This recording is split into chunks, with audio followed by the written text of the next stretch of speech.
All these suites are under the fingers of the government. এগুলো টিপ দিয়ে বন্ধ করে ফেলা যায়। জি। Do you agree?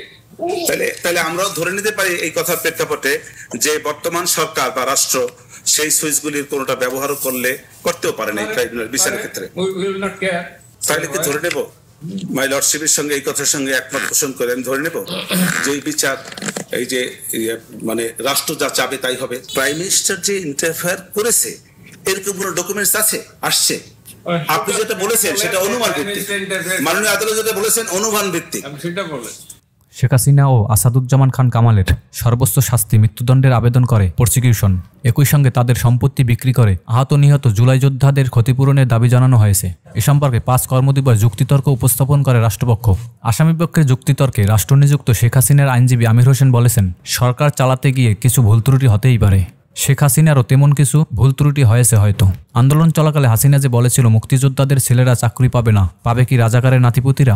রাজাকারের নাতিপুতির বক্তব্যের জবাবে শেখ হাসিনার আইনজীবী বলেন, তিনি তো ঢালাওভাবে সবাইকে রাজাকার বলেননি, যারা রাজাকারের নাতিপুতি ছিল তাদেরকে উদ্দেশ্য করেই বলেছিলেন। কিন্তু ছাত্র জনতাকে ভুল বোঝানো হয়েছে আন্দোলন তীব্র করার জন্য।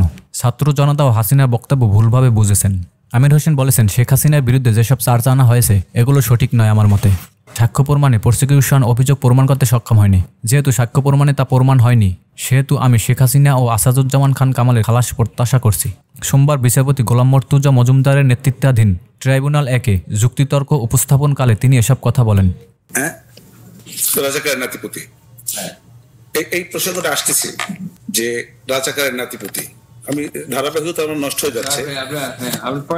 না না, রাজাকারের নাতিপুতির প্রসঙ্গে মাই লর্ডশিপ যখন প্রশ্ন উঠছে, আমার বক্তব্য হলো এই, আমি সাক্ষীদেরকে যারা আন্দোলনকারী হিসেবে মাননীয় ট্রাইব্যুনালে সব সাক্ষী এসছে, প্রায় সব সাক্ষীকে আমি জিজ্ঞাসা করেছি যে তারা কি রাজাকারের নাতিপুতি কিনা, সন্তান কিনা। তারা প্রত্যেকেই অস্বীকার করেছে। এই যে এইখানে এই জায়গাটা আমি এই সাজেশনও দিয়েছি যে ছাত্র জনতারা তারা এই জিনিসটা প্রাইম মিনিস্টারের বক্তব্যটা বুঝতে ভুল করেছে। রাজাকারের প্রতি যে ঘৃণা মাননীয় প্রাইম মিনিস্টার, সেখানেও আসতেছি আমি। ওরা বিষয়টা দাঁড়ালো এইখানে যে রাজাকারের নাতিপুতিরা পাবে, মুক্তিযোদ্ধার সন্তানরা পাবে না। উনি কিন্তু এই কথা কখনো বলেন নাই। উনিও চেয়েছিলেন যে আন্দোলনটাকে রাজাকারের এই মুক্তিযোদ্ধার কোটাটা একটি সংযত পর্যায়ে, একটা স্বাভাবিক পর্যায়ে এনে এই জিনিসটাকে ছাত্রদের সঙ্গে বসার জন্য উনি চেষ্টা করেছেন। রাজাকার শব্দটা আসলো কেন? রাজাকার শব্দটা আসছে এই জন্য, যেহেতু মুক্তিযোদ্ধার প্রশ্ন আসছে সেই জন্য বিপরীত রাজাকার আসছে। রাজাকার এবং মুক্তিযোদ্ধা একটি বিপরীত একটি বিষয় হয়ে দাঁড়িয়েছে। 1971 সালে এখানে পক্ষ কয়টা? সরকার এবং আন্দোলনকারী। হ্যাঁ, এক পক্ষ মুক্তিযোদ্ধা আর পক্ষ রাজাকার। কারা রাজাকার? না না, সব রাজাকার বলে নাই। এটা মাননীয় আদালতের আমি মনে করি মাই লর্ডশিপের এটা একটা ভুল কনসেপশন। তা আমি মনে করি মাননীয় লর্ডশিপ কি ধারণা করবেন বা কি সিদ্ধান্ত নেবেন, ইটস আপ টু ইউ, আমার না। আমি আমার বক্তব্যটা বলে যাচ্ছি যে নোট ওয়াইজ বলে, আপনি তো নোট করে এসেছেন তো। না, সে যখন প্রসঙ্গক্রমে আসে তখন তোমাকে বলতে হয়। ঠিক আছে, উনি ছাত্রদেরকে রাজাকার বলেন, যারাই শুধু রাজাকার তাদের প্রসঙ্গেই বলেছে। ছাত্ররা তো রাজাকার ছিল না। এই যুগে এসে কয়জন রাজাকার আছে? এই যুগে এসে রাজাকার আছে কয়জন? রাজাকারে তো বেশিরভাগই মরে গেছে। জাকলে 2 স্টেটেও থাকতে পারে, তার সন্তানদের পর্যন্ত চাকরি দিয়েছিল। রাজাকার এটা গালি হয়ে গিয়েছে। তো রাজাকার তো একটা গালি হয়ে গিয়েছে। প্রেক্ষাপটটা কোন জায়গায় আসছে গালিটা? রাজাকার 75 রাজাকার না। এই during the last 54 years রাজাকার has been a গালি। আমি তো রাজাকার তো সবাইকে বলেন নাই। এটা আমার বক্তব্য। মাই লর্ডশিপ কিভাবে নেবে সেটা আপনি জানছি না, কিন্তু এই this term is a গালি, this is an abusive word। এই যে রাজাকার শব্দটার যে প্রতি ঘৃণা, এটার প্রেক্ষাপটটা একটু বলি। সেখানে রাজাকার শব্দটা 1971 সালে একটি দেশ পাকিস্তানের সঙ্গে যুদ্ধ আমার শুরু হলো। পাকিস্তানের সঙ্গে যুদ্ধে আমরা যখন পাকিস্তানের যুদ্ধ করি, তখন এই দেশেরই কিছু লোক যারা পাকিস্তানের এই দেশে রাস্তাঘাট, কাদা মাটি, জল পালানোর মতো কোনো পরিস্থিতি তাদের ছিল না। তারা এই দেশের আবহাওয়া, এই দেশের জলবায়ুর সঙ্গে কোনোভাবেই অ্যাডজাস্টেবল ছিল না। ওইখানকার সৈন্যরা এই দেশে এসে যুদ্ধ করা তাদের জন্য খুব কঠিন ছিল। কিন্তু এই দেশেরই লোক, এই দেশের রাজাকার আল বদর আল শামস, তারা আজকে পাকিস্তানিদের হাত ধরে ধরে তাদের কোন বাড়িতে মেয়ে আছে যুবতী মেয়ে আছে, কোন বাড়িতে মুক্তিযোদ্ধা আছে, কোন বাড়িতে মানে মুক্তিযোদ্ধা কারা সহায়তা করে, প্রত্যেকের বাড়িতে বাড়িতে নিয়ে তাদেরকে হত্যা করিয়েছে, তাদের সেই বাড়ির মেয়েদেরকে ইজ্জত লুণ্ঠন করেছে। এই তৎকালীন সময়ে যদি রাজাকার আল বদর আল শামস এইগুলি এই বাংলাদেশের স্বাধীনতার বিরুদ্ধাচরণ না করতো, তাহলে রাজাকার শব্দটা উচ্চারণই হইতো না। খারাপ লোকের সাথে আমাদের খারাপ লোকের সাথে আমাদের তুলনা তাদের ইয়ের জন্য কি আমি হবো না। উনি তো ওনাদেরকে বলেন না, রাজাকার যেহেতু মুক্তিযোদ্ধা কোটা আর ছাত্র কোটা আসছে, সেই প্রসঙ্গক্রমে এই বিষয়টা আসছে। মাননীয় লর্ডশিপ, আমি একটা কথা কিন্তু আগেই বলেছি যে বক্তব্যটা আমার, এটা অ্যাকসেপ্ট করা না করা মাননীয় আদালতের ইচ্ছা। অতএব মাননীয় আদালত যদি মনে করেন যে আমার বক্তব্যটা আপনাদের কাছে যৌক্তিক মনে না হয়, সেটা আপনারা বাদ দিয়ে দিবেন, কিন্তু আমার বক্তব্যটা আমি বলে যাচ্ছি। না, একটা ক্লারিফিকেশনের প্রয়োজন আছে। হ্যাঁ, ক্লারিফিকেশন তো দিলাম। হ্যাঁ, ক্লারিফিকেশন। যারা রাজাকার ছিল, যুদ্ধাপরাধী ছিল, এটা আমাদের কোনো আলোচ্য বিষয় না। That episode is over. আপনি রাজাকার বলেছেন, আপনি বলছেন প্রাইম মিনিস্টার আন্দোলনকারীদেরকে রাজাকার বলেন না। শুধুমাত্র যারাই রাজাকার ওর মধ্যে তাদের কি বলেছেন? সকল আন্দোলনকারীকে বলেন, আন্দোলনকারীদেরকে মেইন করেন নাই, মেইন করেন। এই যে 1500 আন্দোলনকারী মৃত্যুবরণ করলেন এবং 25,000 আন্দোলনকারী আহত হইলেন, তার মধ্যে একমাত্র সংগঠক এবং আন্দোলনকারীদের যে নেতাকর্মী যারা ছিলেন তাদের মধ্যে একমাত্র আবু সাঈদ ছাড়া আর একজন নেতাকর্মী কি মৃত্যুবরণ করেছেন এবং তাদেরকে, অতএব এই যে বললেন লক্ষ্যভিত্তিক নিপীড়ন, টার্গেটেড, তাহলে তো তাই যদি হতো তাহলে আন্দোলনে শেখ হাসিনা তার কর্মী বাহিনী দিয়া, তার পুলিশ বাহিনী দিয়া হাসনাত আব্দুল্লাহ রে, এই যে সাজ্জিদ আলম সাহেব রে, তারপরে এই যে বর্তমান যে মন্ত্রী আছেন এই যে নাহিদ ইসলাম সাহেব, তারপরে অন্যান্য যারা আছে যারা নেতৃস্থানে ছিল, তাদেরকে তো টার্গেট করে মেরে ফেলতে পারতেন, উনি তো মারেন নাই। অতএব টার্গেটেড, লক্ষ্যভিত্তিক এই বক্তব্য সঠিক না। টার্গেট মানে হচ্ছে যে সবাইকে মেরে ফেলবে, does not imply anything like this. না, টার্গেটেড মানে হলো যে যারা টার্গেট করে স্ট্র্যাটেজি থাকে, কাকে মারবে, কতটুকু মারবে, কোথায় মারবে, কখন মারবে। আমার বক্তব্য সেইখানে, যেহেতু তাদের এই যে স্বাধীনতা যুদ্ধে কোন নেতা মারা যায়, কোন যুদ্ধে স্বাধীনতা, এই যে 71 কে মারা গেছে, 71 মারা যাবে কোথায়? তারা তো সব ভারতে ছিল। তাদের কথা যদি বলেন, তারা তো তাদের নেতাদের কথা বলেন, তারা তো ভারতে ছিল, তারা মারা যাবে কোথায়? নাম্বার নেতা তো পাকিস্তান ছিল, সংগঠন মারা গেছে, উনি মারা গেছে। সংগঠক বলতে তো আপনার শুধু 5-6 না, আমি করছি 5-6 জনের কথা আমি বলিও নাই, আমি 5-6 জনের কথা আমি বলিও নাই। আমি বলেছি যে এই যে জুলাই আন্দোলনে যে যোদ্ধা, তারা তো 5-6 জন ছিলেন না, সংগঠক ছিলেন কতজন যারা মূল ভূমিকা পালন করেছে। আপনার পয়েন্ট তো আর্গুমেন্ট আমরা নোট ডাউন করলাম। আপনি বলছেন যে টার্গেটেড যদি হতো তাহলে এই নেতারাও মারা যেত। হ্যাঁ, তারা কেউ মারা গেলেন না। এত হাজার হাজার জনগণ আন্দোলন করলেন, আন্দোলনের সামনে রইলেন, পুলিশ তাদেরকে প্রতিহত করার চেষ্টা করলেন। একটি আমি তর্কের খাতিরে ধরিয়ে নিলাম এটা বৈধ আন্দোলন। বৈধ আন্দোলনকেও নিয়ন্ত্রণ করার দায়িত্ব রাষ্ট্রের আছে। সে রাষ্ট্র যখন সেই আন্দোলনকে নিয়ন্ত্রণ করবে, তখন যদি সেটা টার্গেটেড হয়, যদি মনে করে যে টার্গেটেড, তাহলে তো বেশ কয়েকজনকে টার্গেট করে হত্যা করলেই তো আন্দোলন দুর্বল হয়ে যেত। তা তো করেন নাই। আর একটা কথা বলেছে, ব্যাপক মাত্রায় যে ওয়াইড স্প্রেড বলতে সারা বাংলাদেশের 64 জেলা।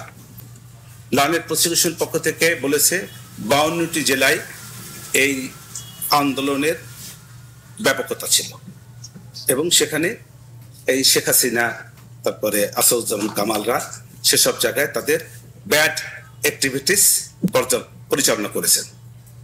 এখন আমার বক্তব্য হলো এই যে 52টি জেলার যাদের কথা বলেছেন, সেই 52টি জেলা থেকে কয়জন সে সাক্ষী দিয়েছেন? মাত্র 15টা, সম্ভবত 15 বা 20টি, একটু একেবারে একুরেট কথা বলতে আমি পরে জানাবো।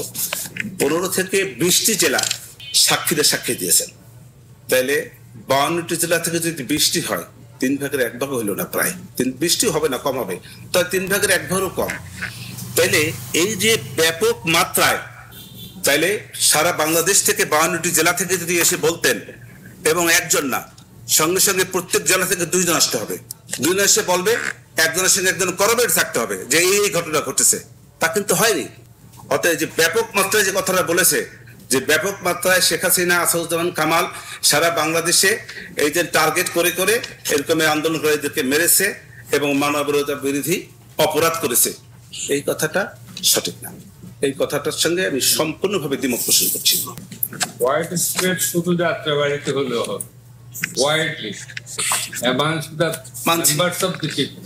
কিন্তু তারা যেখানে হোয়াইট স্প্রেড যাত্রাবাড়িতে হইলে হবে, ঢাকার একটা জায়গায় হইলে হবে, কোন একটা জায়গায় কোন একটা পার্টিকুলার পারসন বা group of person K target করা। ধরেন আপনার হিন্দুস্তানে কত লোক আছে, হাজার হাজার লোক আছে, সেখানে যদি মারা শুরু করেন, দ্যাট ইজ হোয়াইট স্প্রেড। আপনি যে ট্রেন্ড মারা শুরু করেন, বোম্বে করেন, তারপর যাত্রাবাড়ি, বাট এই কয়েকটাই তো হোয়াইট স্প্রেড। রাইট, আমি মানছি। যাত্রাবাড়ি, তারপরে যে চাংখারপোল বা আশুলিয়ায়, এই জায়গায় তো, এইসব জায়গায় তো বেশি মানে দুর্ঘটনাগুলি ঘটেছে। এই যাত্রাবাড়িতে কমপক্ষে 10,000 20,000 লোক ছিল, ছাত্র জনতা। মারা গেছে কয়জন? 20 জন। পুলিশের কাছে রাইফেল ছিল, পুলিশের কাছে অস্ত্র ছিল, নানা রকমের, মানে তাদেরকে নিয়ন্ত্রণ করার জন্য যথেষ্ট পরিমাণ অস্ত্রশস্ত্র গোলাবারুদ ছিল। তাই কি পুলিশ ব্যবহার করেছে? একটি আন্দোলন ছিল বৈধ। এই আন্দোলনটার প্রেক্ষাপটে বলেছে, মাই লর্ডশিপ একটু বলি, সবাই মারা উচিত ছিল। ভিডিও তো দেখা গেল, হ্যাঁ, এই যে আমরা ভিডিও দেখলাম, হ্যাঁ হ্যাঁ হ্যাঁ হ্যাঁ, মারা গেছি তো, আমি তো অস্বীকার করি না। সেটা কেন মারা গেছে এটা বলতেছি আমি, সে প্যানো ব্যাখ্যা দেয়, সেটি প্রেক্ষাপট আমি বলতেছি। এইখানে বলতে নিছি যে এই যে আন্দোলনটি ছিল, প্রথম যে আন্দোলন ছিল, এই আন্দোলনটা ছিল এক ধরনের ভুল প্রক্রিয়ায় করা ছাত্রদের। কারণ কোটা পদ্ধতি, আন্দোলন তো সিস্টেমেটিক হবে। আমি একটু বলি, হ্যাঁ, সিস্টেমেটিক হবে না। কোটা পদ্ধতিটাকে বিলোপ করতে চেয়েছে মাননীয় প্রধানমন্ত্রী, সেই কোটা পদ্ধতি বিলোপ করেছেন। তৎপরবর্তীতে অন্য একজন, সে রাষ্ট্রের নাগরিক যেই হোক না কেন, সে এসে এটার উপরে একটি অ্যাপিলেট ডিভিশনে বা ইয়েতে একটা রিট করলেন, হাইকোর্ট ডিভিশনে। সেই রিটটা তাদের, সেটা আবার পুনর্বহাল হইল। এই যে পুনর্বহাল হলো, একটি স্বাধীন রাষ্ট্রে 3টি বিভাগ, বিচার বিভাগের উপর কি বিচার বিভাগের উপর এক্সিকিউটিভ বিভাগ কোন রকম প্রভাব ফেলতে পারে আইনগতভাবে? সম্পূর্ণ স্বাধীন একটি দেশে যদি আমরা বিভাগকে স্বাধীন মনে করি, তাইলে কোনোভাবেই সেটা পারে না। অতএব বিচার বিভাগে একটি রায় দিয়েছে, তার উপরে সেটা পারে না। রাষ্ট্র প্রভাব ফেলতে পারে না, কিন্তু ডিসপোজাল করার ব্যবস্থা আছে। আমি আসতেছি একদিনের মধ্যে শুনানির ব্যবস্থা করলেন কিভাবে? আমি সেখানে আসতেছি। প্রেক্ষাপটটা যেহেতু পটভূমিটা তো এখানে, মূল জায়গাটাই তো কোটা আন্দোলন। যদি না থাকে, হ্যাঁ, উনি যদি 2 মাস ছুটি নিয়ে টাইম নিয়ে বসে থাকেন, এটা প্রভাব না? আপনি যদি অ্যাক্টিভলি পার্টিসিপেট না করেন, ডিসপোজালের কোনো ব্যবস্থা না করেন, কোর্টকে যদি কোঅপারেট না করেন, সেটা একটা ইনফ্লুয়েন্স, সেটা ইন্টারফিয়ারেন্স। এই যে ইনফ্লুয়েন্সে, এই যে কোর্টকে যদি পার্টিসিপেট করতে না দেয়, ইনফ্লুয়েন্স করেছে, এবং এক পর্যায়ে দেখা গেল একদিনের মধ্যে 2 দিনের মধ্যে আপনি ফিক্স করলেন for hearing. It implies that you had a meticulous plan and everything was within your under your control. Right, my lordship. এই যে দুটো দিক, আপনি কোন দিকে আপনার মনটাকে ডাইভার্ট করবেন, আপনি সিদ্ধান্ত কোন দিকে নেবেন, it is up to you. আপনি মাইন্ড ট্রাইব্যুনাল হিসাবে যে কথা বলেছেন, আমি সেটাকে আমি ডিসএগ্রি করছি না বা আমি অসম্মানও জানাচ্ছি না।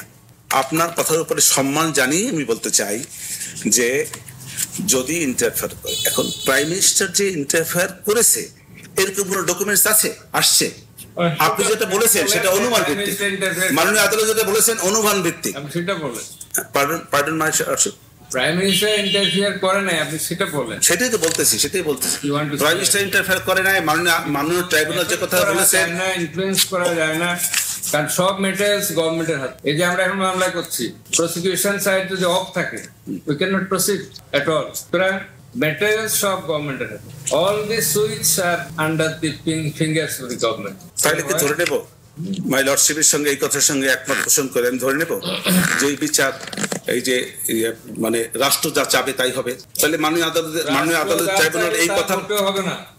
মাই ট্রাইব্যুনালের কথা প্রেক্ষাপটে লিসেন টু মি, রাষ্ট্রের হাতে সুইচ গুলি আছে। হ্যাঁ আছে, অনেকগুলো সুইচ আছে যেগুলো টিপ দিয়ে বন্ধ করে ফেলা যায়। জি, দুই একটি। তাহলে আমরাও ধরে নিতে পারি এই কথার প্রেক্ষাপটে যে বর্তমান সরকার বা রাষ্ট্র সেই সুইচগুলির কোনোটা ব্যবহার করতেও পারে না এই ট্রাইব্যুনাল বিচারের ক্ষেত্রে। এইখানে আমি বলছি করলে করতেও পারে। আমার গাড়ি বন্ধ করে দেয়, আমার সিকিউরিটি বন্ধ করে দেয়, আমি কোর্টে আসতে পারবো না, তাহলে কোনো প্রসিড। রাষ্ট্র যদি ইলেকট্রিসিটি বন্ধ করে দেয়, how can you proceed? Internet বন্ধ। রাষ্ট্র যদি আপনাকে আটকিয়ে রাখে পারে, কি করবেন? রাষ্ট্রের হাতে ব্যবস্থা আছে। আমি অস্বীকার করছি। জাজমেন্টের প্রশ্ন যখন আসবে, then we will not care government. কিন্তু আঞ্জাম আয়োজন গভর্নমেন্টকে করে দিতে হবে। আয়োজন করে দিতে হবে, মাল মশলা সব গভর্নমেন্টের। কিন্তু যখন গভর্নমেন্টের আপনার কাছে যখন বিচারের জন্য চলে আসে তখন আর গভর্নমেন্টের সেখান থেকে আপনি সব মেটেরিয়ালস দেওয়ার পরে আমার কাছে যখন চলে আসবে, then we will not care government. Right. তো এখানেও তো তাই হয়েছে, এখানেও তো তাই। এখানে তো সমস্ত কিছু বিচার বিভাগের উপরে, সেটা তো গভর্নমেন্টের কিছু করার ছিল না। তারপরেও যাই হোক, মাননীয় প্রধানমন্ত্রী সে চেয়েছিলেন ছাত্রদের সঙ্গে বসতে।